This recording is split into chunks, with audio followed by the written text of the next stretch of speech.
sur la question de la critique. De manière générale, on va prendre, je pense, aujourd'hui, Bezrat Hashem, j'ai envie de dire, l'axe directement concret, l'axe psychologique, j'ai envie de dire, et on prendra Bezrat Hashem peut-être dans une autre opportunité. Nous prendrons évidemment des réflexions plus émouniotes, plus au niveau de la Torah, pour essayer de voir comment est-ce qu'on réagit par rapport à ces problématiques-là. Il est certain, en tous les cas, que si on prend comme base de départ la valeur, la question de la critique, eh bien, que représente la critique d'abord à l'égard d'autrui et à l'égard du couple en particulier? A priori, la critique, elle est censée essayer d'encourager l'autre, d'encourager l'autre à s'améliorer, à faire du mieux, encore une fois, ou peut-être de corriger une erreur qui a pu être commise. C'est ça l'objectif, a priori, de toute critique. Le seul problème, c'est que la critique, automatiquement, elle est souvent perçue parce qu'elle est mélangée à un certain nombre d'émotions personnelles et elle est Hein, souvent... je vous dis, il y a pas de, vous partagez pas d'écran quoi là, hein? Non, non, non, non, il n'y a pas d'écran. Ok. Je vous dis les Ok, choses. ok. Non, non. Non, non, il n'y a pas de partage d'écran. Exact. Non, non. Et le fait est, c'est qu'effectivement, de manière générale, c'est pour ça que je me suis dit, peut-être je préparais une feuille et je n'ai pas eu le temps. C'est pour ça que je vous dis des choses un peu oralement. Mais si vous avez besoin de références ou de sources, je vous les donnerai la prochaine fois. Le fait est, c'est qu'effectivement, sur cette problématique de la critique, s'ingère en plus de cette volonté, a priori, je répète, de vouloir permettre à l'autre de s'améliorer, eh bien, elle devient blessante. D'abord parce que c'est jamais agréable pour quelqu'un, clairement, de recevoir une critique, de recevoir une remarque qui va lui apparaître automatiquement, comme son nom l'indique, désobligeante. N'est-ce pas? Donc, à partir de ce moment-là, eh bien, quelque part, on est passé à côté de l'objectif, de la finalité de cette critique. D'accord? Et d'autant plus dramatique que la personne qui va avoir cette dimension de critique, et cette manière, cette formulation, j'ai envie de dire, eh bien, de critique, va parfois saisir la problématique et souvent ne pas la saisir. Oh, on ne peut rien dire avec toi. Oh, j'aurais été tellement heureux si. Et tout ça, en réalité, ne va pas arranger les choses. Au contraire, j'ai envie de dire, ça va plus les envenimer. On n'a pas envie, de manière générale, d'être désobligeant, d'être désagréable à l'égard de personne. Mais parfois, on se sent blessé par rapport à cette réalité, encore une fois, vis-à-vis de son prochain. D'abord, vis-à-vis de son prochain, vis-à-vis de celui pour lequel on a de l'affection, et de manière générale, vis-à-vis encore une fois, de la réaction qu'on peut avoir en contrepartie. J'évoquais en famille, eh bien, voilà, deux anecdotes qui me sont arrivées, enfin, qui sont arrivées, et l'une d'entre elles, elle m'est arrivée réellement, cette dernière semaine. Là, ce n'est pas dans le cadre du coup, je vais plus loin que ça. À la station où je travaillais, dans le train, il y a quelqu'un qui est agent d'accueil, comme on dit, comme moi, et tout ça. Et je vois, il regarde, et il s'ébahit, il s'émerveille à l'égard d'une jeune femme qui s'approche du kiosque là-bas, peu importe, et qui est habillée comme on appelle l'Aisto. Et bon, en gros, elle n'est pas habillée. Et en plus de ça, il soulève ses lunettes qu'il avait sur les yeux, disant waouh, qu'est-ce qu'elle est, Ezoyafa, qu'est-ce qu'elle est belle, extraordinaire. Et en plus de ça, ça ne s'arrête pas là. Si ça s'arrêtait là, ce serait marrant. Non, regarde, regarde, regarde, regarde combien elle est belle. Il me parle à moi, ok? Et ma réaction, elle est épidermique. Ça veut dire que je lui rentre dedans. Mais tu te rends pas compte, mais tu es tombé sur la tête, mais vous êtes malade. Et je m'excite pas mal sur ça. Et ce qui m'a encore plus chagriné, c'est qu'il n'était même pas conscient du problème. C'est-à-dire la réaction qu'il a eue, c'est quoi le problème? Ah, parce que tu es religieux, parce que tu es marié. Mais non, mais on regarde pas une femme. Je vois pas, je vois pas le problème. Top, j'ai fait une critique et encore une fois, et ce qui me gêne, c'est qu'il n'était même pas, donc une critique même virulente, c'est qu'il n'est même pas conscient du problème. Si notre objectif réellement, c'est de permettre à l'autre de s'améliorer, on a déjà un problème, c'est que l'autre n'est pas conscient qu'il y a un problème. Autre anecdote Et là, pour le coup, qui est arrivé ce Shabbat. Quelqu'un, il arrive en retard à la tfila. C'est pas grave. Mais pendant qu'on est en train de faire la prière de la Hamida, c'est pas la première fois, mais j'ai rien dit parce que c'est pas à moi de le dire, il y a les Gabaïm, peu importe. On est en train de faire la prière de la Hamida. La personne elle est arrivée en retard, donc elle complète cette fila, d'accord? Mais elle n'est pas obligée de le faire à voix haute.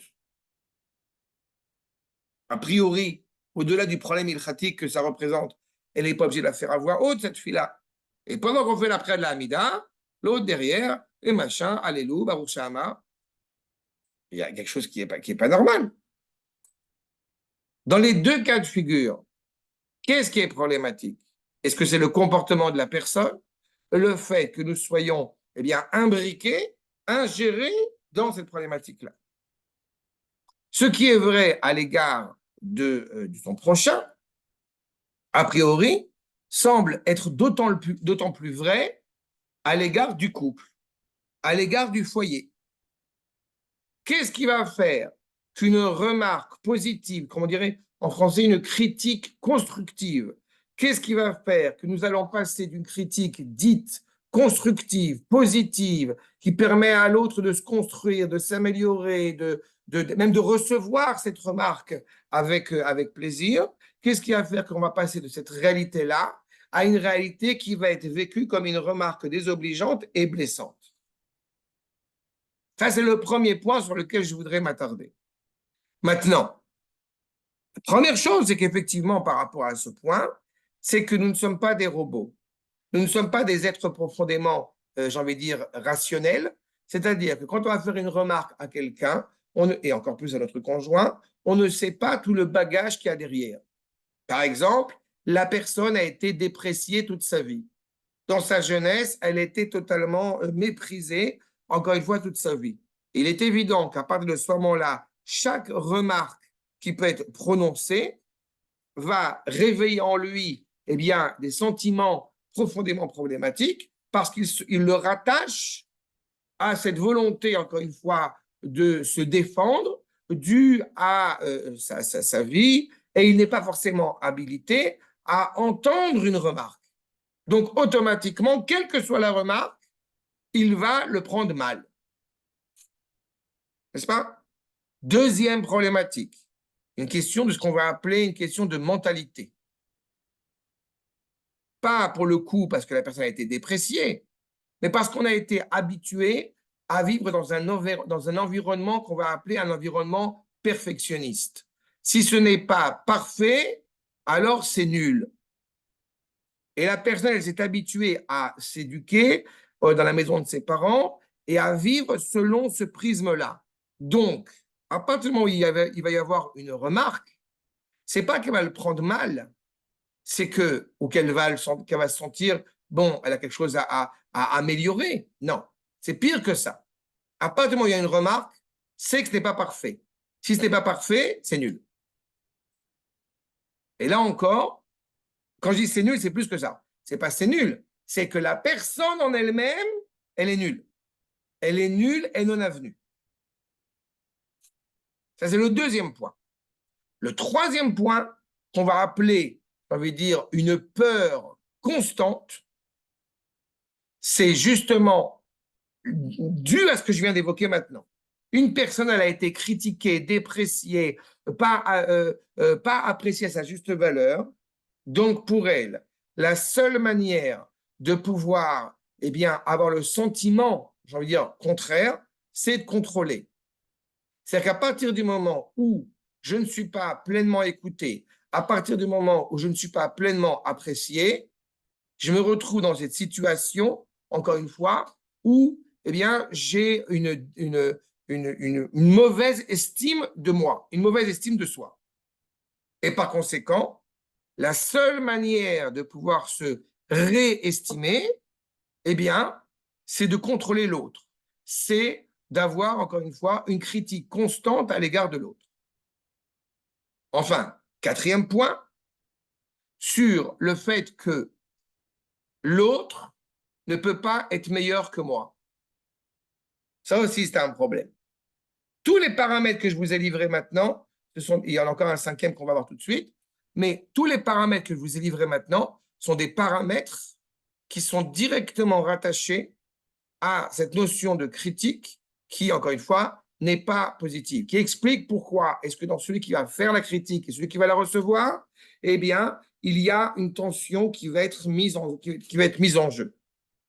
Sur ce quatrième point que j'évoque avec vous, c'est, comme je le dis, cette idée, encore une fois, de sentiment de, voilà, oui, on peut le dire, malheureusement, de jalousie. Ça veut dire l'autre a réussi là où moi, je n'ai pas réussi. Par conséquent, je dois, pour pouvoir avoir le sentiment que je vaux quelque chose, automatiquement le critiquer, automatiquement le déprécier. Et vous avez dans ce rapport-là qui existe dans un couple, vous avez ce rapport-là qui existe entre des parents et leurs enfants, ou entre des enfants et leurs parents. Sur cette idée, encore une fois, c'est comme j'ai entendu une fois des parents qui disaient à un jeune couple, tu vas voir le coup, je cite presque la phrase, tu vas voir le coup, ils sont plus heureux que nous. Les parents, en parlant de leurs enfants, de leur fille et de leur gendre, tu vas voir le coup, ils sont plus heureux que nous. Vous comprenez que cette phrase, elle a quelque chose totalement mais abject. La femme, elle a dit ça à son mari en parlant de leurs enfants? Non, non, les parents en parlant de leurs enfants, en parlant Hmm. de leur fille mariée avec un homme, et ils habitent Ouais. dans une maison et machin. Alors, le coup, ils sont plus heureux que nous les Ouais, parents. ils sont jaloux que leurs propres enfants soient heureux. Ah, oui, d'une certaine manière, malheureusement, oui. Et encore une fois, il y a un côté dépréciatif. Il y a un côté où on ne peut pas accepter qu'il puisse y avoir une sérénité dans ce foyer, qu'il puisse y avoir des enfants qui soient cohérents face à peut-être eh bien, des origines, des aïeux qui ne sont c'est pas le cas.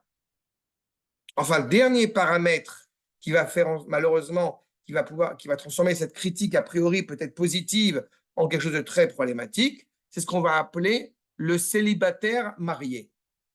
C'est quoi le célibataire marié? C'est-à-dire qu'à partir du moment où je suis marié avec toi, nous vivons comme on dit, en copropriété. Ça veut dire que tant que mon espace vital n'est pas gêné, il n'y a pas de problème. Mais dès que on parle d'un espace vital, qui est l'espace vital du couple, c'est-à-dire il y a quelqu'un d'autre, automatiquement, je vais faire office d'éducateur et avoir le sentiment que je dois éduquer celui qui est en face de moi.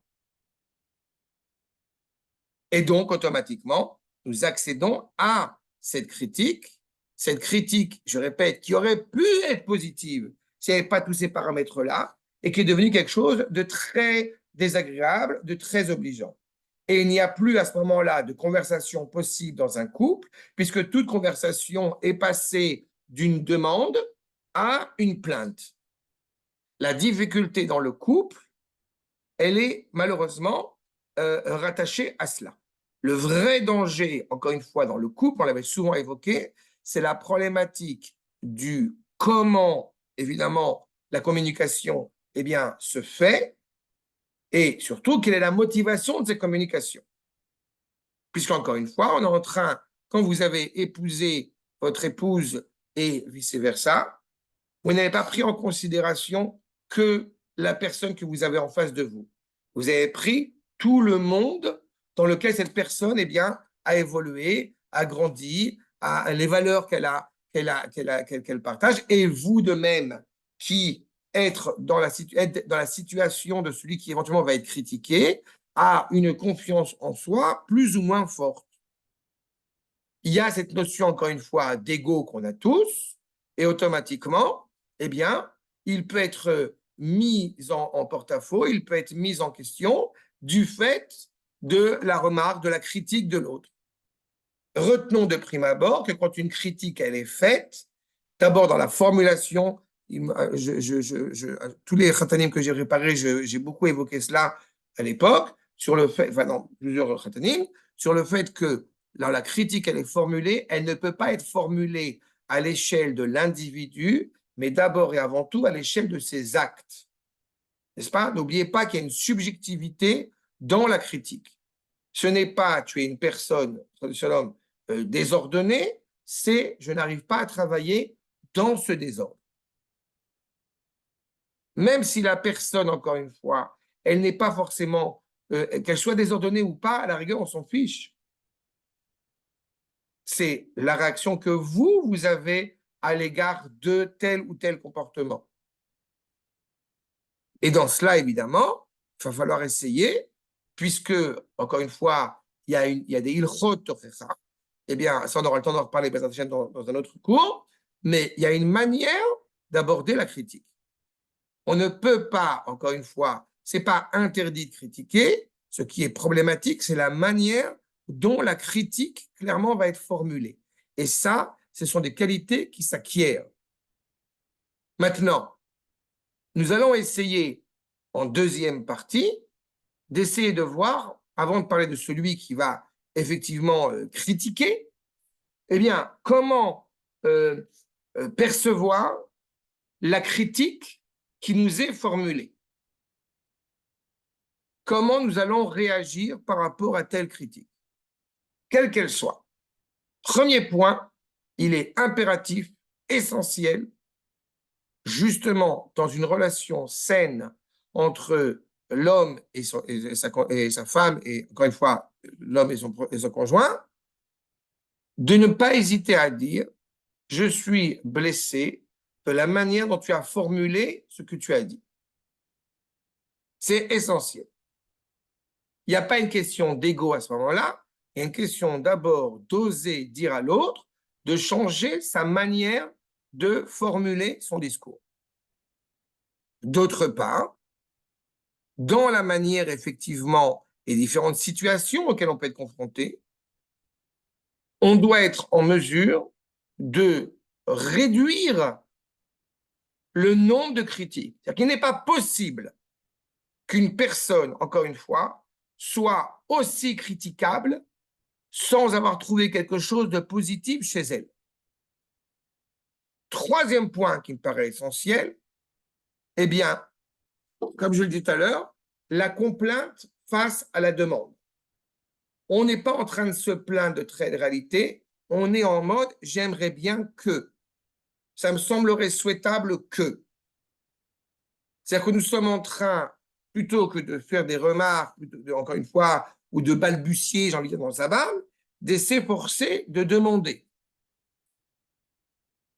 Il est aussi intéressant que dans la manière dont nous allons formuler la critique ou recevoir la critique, pour le coup, celui qui va formuler la critique, eh bien, il paraîtrait souhaitable quand il y a une vraie critique, quand il y a une vraie remarque, de l'écrire avant.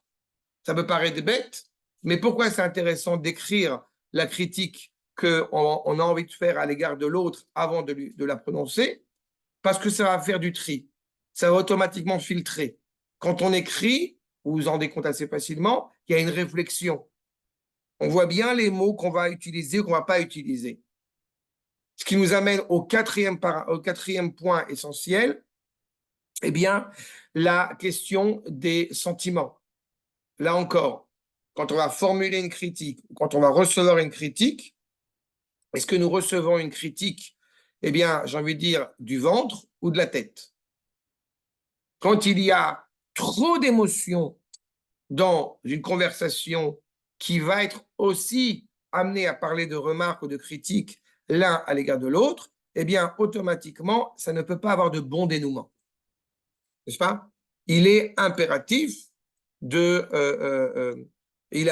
encore une fois, de savoir que, encore une fois, dans la critique, on ne peut pas amener une effusion d'émotions, sinon, puisque je répète, l'objectif de la critique, on avait dit, est d'abord et avant tout de permettre à l'autre de s'améliorer. On ne perd pas le fil que c'est ça la finalité. Et cela prend en considération, parce que je me concentre sur le conjoint, je répète, on prend en considération que l'autre est intéressé à entendre mes remarques, et que je suis intéressé à lui formuler justement ces remarques pour lui permettre, ou plutôt pour permettre au foyer de s'améliorer. Autre point essentiel dans les lectures que j'ai pu parcourir, c'est il n'est pas forcément nécessaire de faire des remarques au moment même. Pourquoi c'est encore intéressant ce point supplémentaire? Parce que quand il y a une remarque qui est faite sur le moment, eh bien, il n'est pas certain qu'elle n'est pas mélangée à des questions, des problématiques émotionnelles. N'est-ce pas? C'est toute la problématique. Quelqu'un a reçu, je ne sais pas, a reçu un message, on n'a pas besoin de réagir tout de suite. Il y a une demande, clairement, encore une fois, de réfléchir, de digérer ce qui est en train de se passer. Et puis enfin, il y a un point qui me paraît intéressant aussi à soulever, c'est ce qu'on appelle une réaction inattendue. Là encore, ce qui peut alléger toute la problématique aussi des implications d'une critique, pour le coup, pas constructive, c'est de réagir de manière inattendue. C'est-à-dire que la réaction qu'on va avoir, eh bien, ce n'est pas la réaction qu'on aurait attendue. Par exemple, l'humour. On a fait une remarque et la personne, elle prend ça avec humour. Déjà, comment dirais-je, ça dédramatise un petit peu la problématique. D'accord? Enfin, dernier point, eh bien, on dit, j'ai vu dans avoir un gilet pare-balles. C'est-à-dire, dernier point, il est clair que nous ne sommes pas en train, comme j'ai dit tout à l'heure, d'injurier la personne. C'est très facile, il y a des gens qui sont très doués pour cela, ce qu'on appelle les fameux pervers narcissiques, d'arriver à vous faire comprendre que c'est vous le coupable alors qu'en réalité, vous n'avez rien fait. Ça aussi, il faut bien l'entendre. Une critique est formulée, eh bien, il faut savoir, quand on la prend, que nous ne sommes pas en train de se déprécier soi-même, de se dédouaner, et même par rapport, éventuellement, de donner kavzechut, de donner un œil bienveillant, bon, il ou elle n'est pas dans une bonne période. Donc, il a une réaction qui se veut, encore une fois, difficile. Abotai, les 7 points que j'ai apportés ici, d'accord, on a compris. Je répète bien que je sois bien clair au niveau du plan. Les premiers points que j'ai évoqués, les 5 premiers points que j'ai évoqués, c'est la problématique de cet échange dans un couple qui va remettre en cause, qui va insidieusement, eh bien, dédouaner, en tout cas, ne pas être apprécié à sa juste valeur la place de la critique. Comme on a dit, parce qu'il y a un bagage avec soi. D'accord? Le deuxième point, c'est comment est-ce que nous allons justement eh bien, aborder la critique au moment où elle apparaît et comment essayer de dédramatiser, de détragédiser, si je puis dire, la place de la critique. D'accord? Avec ces différents points, comme je l'ai dit, qui nous permettent déjà de prendre du recul sur la critique elle-même. Mais je voudrais reprendre sur, et c'est très intéressant, parce qu'en hébreu, nous avons différents termes pour parler de ce qu'on appelle la critique, que je vous soumets. Vous avez bikortiyut, vous avez bikur, vous avez bikoret bona, et on a effectivement une bikur. Bikortiyut, bikoret, bikoret bona, bikur. Ce sont 4 termes qui ont un sens en réalité bien différent l'un de l'autre. La bikortiout, de manière générale, c'est quelqu'un qui, c'est une réalité, c'est un sentiment, qui n'est pas capable de voir le verre à moitié plein, de manière constante. Dès qu'a priori, eh bien, on a toutes les raisons d'être heureux, on ne l'est pas. De manière constante, la personne a une réaction négative à l'égard du monde qui l'entoure et, en l'occurrence, à l'égard de son foyer. D'accord? La bicorette, c'est une demande plus que cela. C'est une complainte à l'égard du couple. Puisque nous n'avons pas d'argent, tu n'as qu'à travailler plus. Puisque la maison n'est pas ordonnée, tu n'as qu'à faire le ménage. Puisqu'on n'est pas... Et il est évident que dans cette volonté, là encore une fois, de pouvoir réparer une problématique qui me gêne, eh bien, il y a parmi les nombreuses possibilités, il y a celle qui, j'ai envie de dire, s'assume. Ça veut dire pourquoi est-ce que la poubelle n'est pas sortie? Inversons la phrase. Si tu n'as pas eu le temps de sortir la poubelle, c'est pas grave, je vais la sortir. Comprenez? C'est la problématique là, encore une fois, dans la critique est évoquée. Enfin, troisième point, on a dit la bicoret bona. Bicoret bona, c'est la prise de conscience que je ne suis pas en train de critiquer l'autre, mais que je le fais participer, que je partage avec lui des réflexions, dans la volonté d'améliorer et de s'améliorer. N'est-ce pas? C'est ça le point. C'est ce qu'on appelle, comme son nom l'indique, bicoret bona. On traduirait en français, bien évidemment, par critique constructive. Mais elle ne peut pas être constructive quand elle est unilatérale. Elle est constructive quand elle est, encore une fois, partagée à deux. Elle ne peut pas être constructive, encore une fois, quand elle est spontanée. Parce que quand elle est spontanée, elle n'est pas réfléchie. Quand elle est, voilà, one shot, quand elle est comme ça, directement donnée.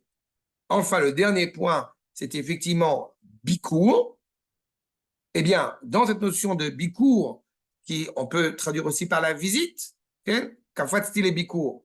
Quand on vient en bicourt, puisque c'est le cas de le dire, quand on vient en visite, on est en train d'observer de manière, encore une fois, on voit le manque, mais on le voit avec beaucoup de recul. On le voit avec, encore une fois, une volonté d'avancer avec ce regard suffisamment, encore une fois, de recul. Là, il n'y a pas, à la différence de la bicorée de Bona, il n'y a pas cette notion de partage, d'échange, associatif. Dans la notion de bicourt, il y a cette idée où on serait presque, j'ai envie de dire, un invité à la maison. Donc, évidemment, ça serait clairement un problématique. Ce que vous devez avoir en tête, c'est que l'émotion, c'est, j'ai envie de dire, ça rajoute de l'essence à la dispute. Ça, c'est un point essentiel.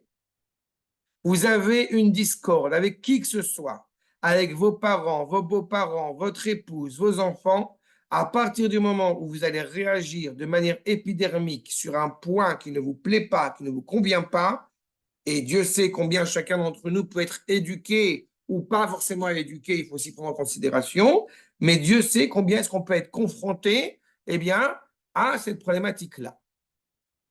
C'est-à-dire, il a dit une phrase profondément vexante, profondément blessante, soi-disant dans cette volonté. Je dis soi-disant parce que même si son intention à la personne en question qui critique, elle est sincère, il n'en demeure pas moins que son objectif n'étant pas réellement de m'améliorer, si je puis dire, eh bien, puisque la preuve, c'est que la réaction que je vais avoir n'est pas une réaction améliorative, mais au contraire une réaction blessée. Par conséquent, ce n'aura pas l'effet voulu, l'effet choisi. Par conséquent, il est évident que quand cette personne aura fait une critique, quelle qu'elle soit, si je ne l'ai pas reçue comme je dois la recevoir, cette critique est tombée à l'eau. Cette critique est tombée à l'eau, on pourrait avoir la démarche d'avoir une réaction immédiate, épidermique, on sent attaqué, on répond, et ça ne vient pas apporter un dénouement, comme je l'ai dit, un dénouement bénéfique et positif à cette réalité.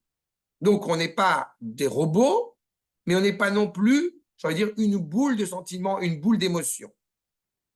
D'accord? C'est clair sur ce point, Rabotai? Est-ce que vous avez d'abord des questions et des remarques ou des suggestions, je ne vais pas faire trop de simulations, mais qu'est-ce? Bechavod. Je vous entends pas, mais je vois à la tête que vous dites non. Ken, Samuel, לא, הכל מובן. יפה. עכשיו, maintenant, quand on va parler du couple en particulier, vous avez, disons, deux chitotes, deux méthodes. Il y a une méthode qui dit, une conception qui dit, il n'y a pas d'éducation dans le couple. C'est-à-dire, je ne suis pas habilité à éduquer ma femme, ni ma femme à éduquer son mari. À partir de ce moment-là, chacun, encore une fois, pas dans sa bulle, mais en tous les cas, chacun avec ses valeurs, chacun avec sa manière d'être et sa manière de faire, pour éviter la discorde. Alors, comme ça, il n'y a pas de critique parce qu'il n'y a pas, encore une fois, d'éducation dans le couple. Puisque personne n'est parfait, donc j'accepte cette idée d'imperfection chez l'autre, puisque moi-même, je ne suis pas parfait. Chacun avec ses qualités et ses défauts, chacun avec ses perfections et ses imperfections. C'est entre guillemets, c'est une dimension qui existe, c'est une méthode qui existe, encore une fois, une sorte d'acceptation naturellement dans le monde, que chacun, encore une fois, eh bien, il a, évidemment, on accepte par la même occasion que pas à toute chose il y a une solution, c'est comme ça et on fait avec. C'est une pensée. L'autre manière, évidemment, de dire, et je répète, d'abord et avant tout, la raison de cautionner cette méthode-là, c'est pour éviter une discorde qui n'est peut-être pas forcément nécessaire. On sait que si je vais lui faire une critique, il va le prendre mal et ça va me retomber dessus, on va ressortir les vieux dossiers. Donc, on ne fait pas de critique. Comme ça, on a réglé tous les problèmes. C'est une possibilité. Il y a une autre méthode qui est celle, j'ai vu, qui est notamment partagée par la Torah. La méthode que vous venez de dire, c'est compliqué un peu, parce qu'il y a un moment où ça peut craquer. C'est exactement. Jusqu'à ça explose, et ça explose de façon très Non, forte. non, je ne partage pas forcément cette méthode. J'accepte l'idée qu'on n'est pas censé éduquer son conjoint, c'est vrai. Mais je pense qu'au-delà de cela, il y a une réalité qui est inévitable. C'est encore une fois dans un échange avec son prochain, il est évident qu'il doit y avoir l'évocation de cette remarque ou cette critique. Encore une fois, et on le verra, Bezrat Hashem, la prochaine fois, avec les enseignements notamment du Rav Aviner, mais il reprend un enseignement qu'on trouve dans la Torah qui est bien connu. Ochiar tochiar et amitecha, lo tisne et achicha belevavcha, etc. Lo tisne et achicha belevavcha, ochiar tochiar et amitecha, ve'avta leracha kamocha ani Hashem. On a exactement cette problématique-là. C'est-à-dire que justement, pour ne pas haïr son prochain dans son cœur, il est impératif de pouvoir lui faire des remarques afin d'exprimer tout l'amour qu'on a à son égard au nom d'Akadosh Baruch Hu. Si c'est vrai pour son prochain, c'est d'autant plus vrai pour son conjoint. N'est-ce pas? Et on retrouve cette problématique-là, encore une fois, de savoir les paramètres et la méthode de faire des critiques et de faire des remarques. Parce qu'en réalité, la méthode que je vous ai énoncée, c'est une méthode qui cache derrière un vrai problème. Pour éviter la dispute, on ne se parle pas, on ne se critique pas, on ne se dit rien. Mais c'est qu'en réalité, dans cette première méthode possible, se cache un problème de confiance mutuelle dans le couple. C'est qu'en réalité, le problème n'est pas la critique. Le problème est la valeur même du lien qui rattache la femme à son mari et son mari à cette femme. Et c'est par conséquent, encore une fois, si l'objectif, c'est d'arriver à une réalité où on ne divorce pas, il y a beaucoup de couples qui peut-être arrivent à vivre comme ça, et j'ai presque dire tant mieux pour eux, mais c'est un problème de fond quand on veut construire réellement, encore une fois, ce sens, cette valeur du couple. C'est pour ça qu'évidemment, ce n'est pas forcément la méthode personnellement que je partage. Mais oui, j'accepte l'idée qu'on n'est pas en train de venir en mode d'éducateur de l'autre. On éduque nos enfants, on s'éduque soi-même, on éduque nos enfants, mais on n'éduque pas notre femme et notre femme ne nous éduque pas. C'est pas? Il y a un échange. Il y a un échange de valeurs. Je ne parle pas maintenant, encore une fois, de la question de savoir si la femme elle demande comment est-ce que le Rav Zini dit qu'il faut manger ou pas manger du poisson avec du lait, etc. Ça, c'est un détail. Ce n'est pas là-dessus que je construis un foyer. Mais des choses essentielles, encore une fois, l'école des enfants, dans quelle ville on va habiter, c'est quelque chose qui doit se construire autour d'un échange dans le couple et qui ne peut pas venir en mode de critique, qui doit venir avec une vraie réflexion, ce qui n'est pas toujours le cas. Donc d'abord, justement, puisque nous prenons cette idée de oui, la critique presque est inévitable et on ne peut pas y échapper, entre guillemets, alors il est évident qu'il faut qu'il y ait comme base de la critique fondamentale, et je répète, vis-à-vis de son conjoint, c'est la reconnaissance. Je reconnais les valeurs essentielles de l'autre, je loue ces valeurs essentielles. Je suis capable d'apprécier à sa juste valeur. Aujourd'hui, ma femme, Shabbat, elle a apporté une pastida qu'une amie, peu importe, elle a apporté. Et comme ça n'est pas, avant même que je dise si c'était bon ou pas bon, si je puis dire, eh bien, ma femme, elle a dit, c'est pas elle qui l'a préparé. Alors, j'ai dit, ah, ben ça va, alors, après ça, je peux dire si c'était bon ou si c'était juste bon ou très bon. Mais il est évident qu'on part, encore une fois, de quelque chose de fondamentalement positif. Parce qu'on aime la personne, on est rattaché à la personne. C'est à partir de cette base-là, et je répète, puisque l'objectif de la critique, c'est d'améliorer l'autre, de lui permettre, encore une fois, eh bien, de vaincre certains obstacles qui vont être bénéfiques au bout du compte pour le foyer. Donc, dans cette dimension de la critique, et donc cette volonté, encore une fois, qu'il y ait un changement, qu'il y ait une mutation, cela exige de notre part l'expression de l'amour à l'égard de l'autre. Deuxième point, la question de l'exemple personnel. N'est-ce pas? Dougma ishit.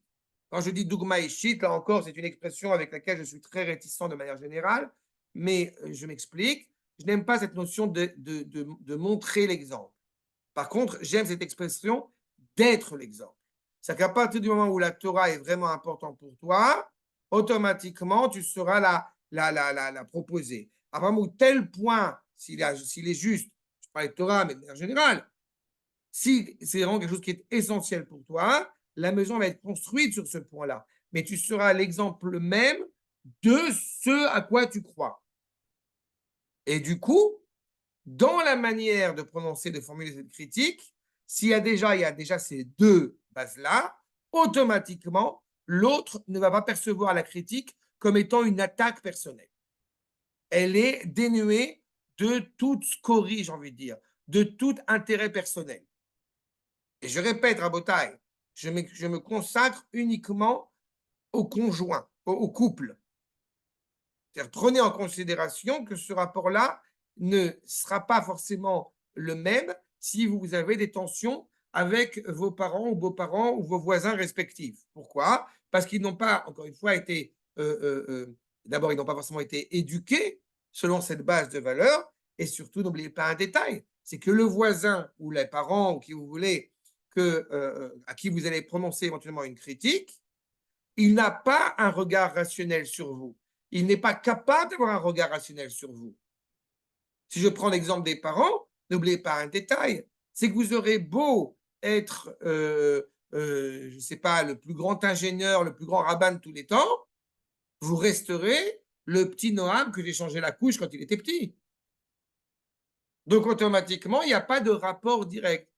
Ça me fait beaucoup rire parce qu'un de mes cours, j'en ai parlé d'ailleurs, mais un de mes cours sur YouTube, il y a une remarque qui a été faite et il a écrit avec un cœur, c'est mon fils. Il y a mon père qui a écrit sur les commentaires sur un des cours sur YouTube, il a écrit c'est mon fils avec un gros cœur. Alors j'ai dit bon, c'était mignon, mais ça a pris quelques années pour arriver à formuler ce genre de choses. Mais c'est toujours marrant et c'est toujours émouvant de voir ça. Mais il n'empêche qu'il y a une sorte, effectivement, après de fierté de la part des parents pour les enfants, mais il est évident que dans ce cadre de la critique, elle doit être dénuée de toute scorie, j'ai envie de dire, psychologique, émotionnelle, qui empêche d'avoir une réelle remarque. Et encore une fois, selon ce postulat-là, dans le couple, pour reprendre à ce problème du couple, il y a clairement une confiance, une reconnaissance mutuelle au sein du couple. Il y a cette faculté, encore une fois, d'être entendu, d'être écouté par l'autre, parce que nous-mêmes, nous sommes reconnus comme étant capables d'écouter. Cela, évidemment, il n'y a pas de danger pour le coup. Dans le cas de la première méthode, il y a un réel danger puisqu'il y a le sentiment qu'on ne va pas être écouté, puisqu'il y a le sentiment qu'on est attaqué sans avoir la possibilité et je vais utiliser un terme fort, sans avoir la possibilité de se venger. Donc, automatiquement, la critique, elle n'est pas fondée sur des choses positives. Donc, la solution ça veut dire qui est sur 3 points, sur 3 plans. La solution à toute cette tension de la critique que j'ai évoquée, eh bien, elle doit prendre en considération 3 choses essentielles. Le premier, qui est la personne qui fait la critique? 2, qui reçoit la critique? Et troisième point essentiel, l'espace, on va dire, l'espace vital qui est au milieu de celui qui prononce cette critique et celui qui la reçoit. Quand on a pris ces 3 paramètres eh bien, en valeur, quand on a pris ces 3 points essentiels, je vais dire au cœur du débat, la critique ne sera pas vécue, ne sera pas prononcée, ne sera pas énoncée et ne sera pas entendue de la même manière. Il est clair que nous avons une responsabilité sur les mots que nous prononçons. Et il est clair que celui qui va recevoir cette critique a lui aussi une responsabilité d'exprimer ce qu'il ressent au moment où il reçoit cette critique. C'est-à-dire, comme je l'ai indiqué tout à l'heure, je suis blessé de la manière dont tu as parlé. Et encore une fois, à chaque fois qu'on étudie ensemble ces sujets-là, que ce soit bien clair, je n'ai pas la prétention d'avoir la science infuse et je n'ai pas la prétention de vous dire voici la méthode magique, c'est comme ça qu'on fait. Non, on est tous dans une réalité pour des milliers de raisons quand on a parlé des sujets sur la dispute, sur la colère, etc.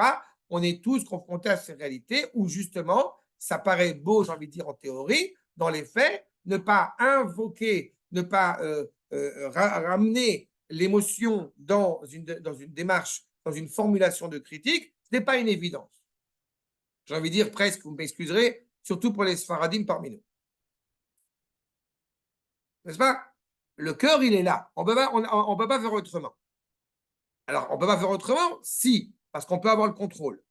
Mais il est certain, il est indubitable, c'est vrai, au début du mariage, ça paraît évident, mais je me découvre à quel point ce n'est pas moins évident et pas moins important au fur et à mesure que les années passent. Et ça, rendez-vous en compte aussi. C'est un sujet à part entière, mais on n'est pas le même couple la première année de mariage et quand on devient parent et quand où les enfants commencent à grandir, il y a un sentiment parfois où on peut tous dire, ça y est, ça fait tellement longtemps qu'on est mariés, on peut tous dire de n'importe quelle manière se le dire et ça va bien passer. Eh ben non, ça ne passera pas forcément. Et c'est pour ça que ça demande aussi une précaution et une responsabilité dans le dialogue qui va être mis en place, dans la critique qui va être formulée. Et c'est pour ça que je répète, vous voulez formuler une critique, vous voulez émettre une critique, Metsuyan. D'abord, réfléchissez, qu'est-ce qui vous pousse à cette critique? Est-ce que vous êtes en colère? Est-ce que vous êtes serein? Est-ce que vous êtes dans une période tendue? D'abord, réfléchissez là-dessus. Ensuite, comment je vais formuler cette critique? Est-ce que je vais la dire de manière spontanée? Est-ce que je vais de manière exaltée? Ou alors, il y a une vraie réflexion derrière. J'ai du mal à ne pas formuler une critique de manière qui ne serait pas exaltée. Très bien, écris-la. Regarde ce que tu vas dire à la personne, comment est-ce que l'autre va percevoir, et bien évidemment, cette critique, qui, je répète, et je terminerai là-dessus, qui n'a qu'un seul objectif, permettre au foyer d'aller mieux. C'est ça l'objectif. On a tendance à oublier, quand on est un Ben Torah, que d'abord et avant tout, on sert à Kadosh Baruch Hu. La finalité, c'est servir au mieux à Kadosh Baruch Hu. La finalité, excusez-moi de formuler un peu comme ça, la finalité, c'est pas la Torah. La finalité, c'est de servir à Kadosh Baruch Hu et sa parole comme il se doit. La finalité, quand on va avoir justement eh bien, cette conversation avec son épouse, ce n'est pas que c'est pas que son couple, il aille entre guillemets bien, que ce soit calme à la maison. Ce n'est pas la finalité. La finalité, c'est qu'il puisse y avoir une compréhension mutuelle de ce monde, de cet univers dans lequel nous cohabitons ensemble pour ne faire, au bout du compte, pour ne faire qu'un. Et c'est dans cette réalité où la critique, encore une fois, est possible, mais elle va être vécue, elle va être entendue de la sorte. Abotai, c'est clair jusque-là? Donc, je m'arrête là, Bezrat Hashem, et pour ne pas alourdir, on poursuivra Bezrat Hashem la prochaine fois sur ce sujet, et j'aurai même une petite histoire à vous raconter, Bezrat Hashem. Voilà. Sur ce, je vous dis Shavua Tov. Shavua Tov, merci beaucoup. תודה רבה, שבוע טוב. Et Ochim Tiyou. רב. Et n'hésitez pas à poser des questions. Bezrat Hashem. שבוע טוב הרב, תודה רבה.